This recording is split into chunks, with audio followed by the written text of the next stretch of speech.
This is the worst thing that my family has ever had to do.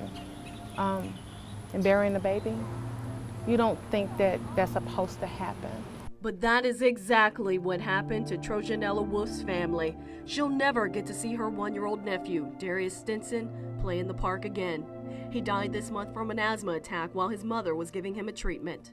She was giving him his breathing treatment that day, and within 5 minutes, he was, looked like he was asleep, but he was sitting up in a high chair. Darius's brother spotted the toddler and instantly knew something was wrong. While he was sitting in a high chair, he said, "Mama, don't look like Darius is breathing." And so she, went to him, and he wasn't responsive, and she ran to the back by my brother, her husband, and they started doing CPR to dial 911. But that wasn't enough to save his life. Darius died a couple of days later at an Atlanta hospital. Never thought that anything like this would have ever happened. Darius was a sweet, sweet baby. He's going to be missed by the entire family. He came in struggling. He was born premature, but he came in strong. He didn't have to be fed intravenously or anything. He came in eating.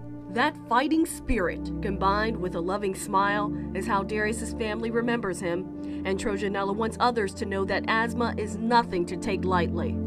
I don't think that people should be insensitive. This is serious. We lost a baby. He's 20 months old. This is it's pretty serious, and I think that everybody should have some kind of education about it. Dr. Robert Shanowski agrees and says understanding the condition is the first step.